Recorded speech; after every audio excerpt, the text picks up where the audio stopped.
እንዲሁም መሬት ላይ ባሉ ኦፕሬሽኖች ብቻ ወለጋን ነፃ ማውጣት የተቻለበትና እንዴት ናችሁ?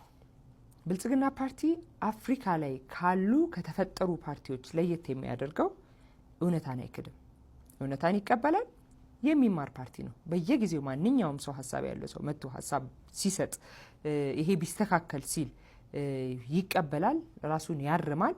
በተመሳሳይ ሁኔታ ደግሞ የተፈጠረን እውነት የተሻለ ሆኖ ለመታየት እውነታውን አይክድም ማለት ነው። የጸጥታ ችግር እንዳለ በዛ ላይ መስራት ከየትኛውም ነገር በላይ ፕራዮሪታይዝ አድርጎ ፓርቲው የሚሰራ መሆኑን በተለያዩ መድረኮች ከፓርቲው ፕሬዝዳንት ሌሎችም አመራሮች ሁሌም ሜንሽን የሚያደርጉት ጉዳይ ነው። ነገር ግን ሚዲያ ላይ ያለው የጸጥታ ችግርና መሬት ላይ ያለው የጸጥታ ችግር በጣም ሰፊ ልዩነት ነው ያለው ማለት ነው። ከፍየሏ በላይ ነው የምትባል አባባል አለች እና አንዲት ልጅ ፍየሏ ሞታባት ሌላ ያሳዘናት ነገር አለ። በጣም አምረራ ስታለቅስ አባትየው ይሄ ለቅሶ ከፍየሏ በላይ ነው ያለው ነው የሆነው ማለት ነው። መሬት ላይ ያለው የጸጥታ ችግርና ሚዲያ ላይ ያለው በጣም ይለያያል። በተለይ ደግሞ ኢትዮጵያ ላይ ባለፉት 7 ዓመታት በከፍተኛ የጸጥታ ችግር ሲፈተን የነበረ አካባቢ ወለጋ ነው።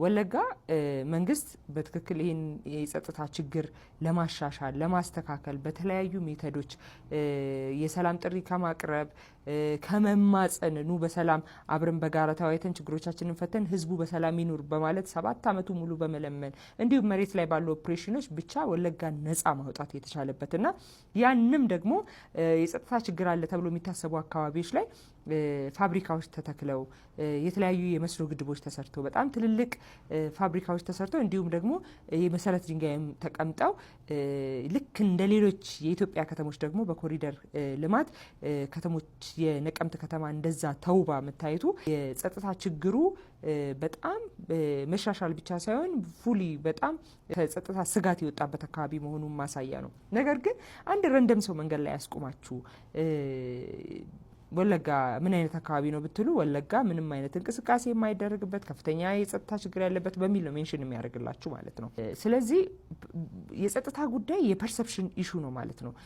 ዴሊብሬትሊ ታስቦ ዜጎችን ስጋት ውስጥ ለማስገባት ስለ ነገ ተስፋ እንዳይኖራቸው ለማድረግ በቃ ኢትዮጵያ በጣም ከፍተኛ ጥይት ሚዘንብ ነው። አሁን ወለጋ አይደለም መሪዎች እንደዚህ ከቲማቸው ጋር የፓርቲው ፕሬዝዳንት ከቲማቸው ጋር እንደዚህ ሄዶ አድረው በጣም ብዙ ቦታ ጎብኝተው 40 ኪሎ ሜትር እንግዲህ ከቄለም እስከ ቄጦ ክቡር የፓርቲያችን ፕሬዝዳንትና ቲማቸው በመኪና እየነዱ ነው የሄዱት ማለት ነው። ስለዚህ በዚህ ልክ እንደዚህ አይነት መሬት ላይ እውነት እያለ ነገር ግን ሚዲያ ላይ በጣም ነገሮችን የዜጎችን የመኖር ፍላጎትና ነገን የማየት ተስፋን ለመቀማት ሲባል ሆን ተብሎ ችግር አለ የሚባልበት ሁኔታ ነው ያለው ማለት ነው። በነጻነት መሪው ከህዝብ ጋር በዛ ሁኔታ በጣም በቅርበት እያወራ ህዝቡ ውስጥ እየሄደ በእግር ምሽት ላይ ወክ እያደረገ ሶስቱም ወለጋዎች እንግዲህ ምስራቅ ወለጋ፣ ምዕራብ ወለጋ፣ ቄለምና ነቀምት በዚህ ሁኔታ 4 ቦታዎች ላይ በጣም በነጻነት መሪው ሲንቀሳቀስ የነበረበትን ሁኔታ አይተናል።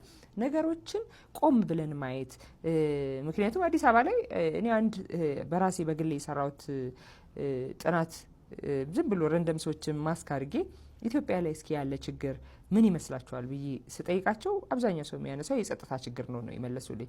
እሺ የጸጥታ ችግር እስኪ እንደው እናንተ ይሄ ብላችሁ የምትገልጹት ለምሳሌ እዚህ አካባቢ ላይ ወንድሜ ላይ እንደዚህ ሆኗል፣ ቤተሰቤ ላይ የማውቀው ሰው ላይ ጓደኛዬ ላይ የአካባቢ ሰው ላይ እዚህ አካባቢ ላይ እንደዚህ አይነት ነገር አለ ስትሉ መልስ የለውም አብዛኛው ሰው ማለት ነው።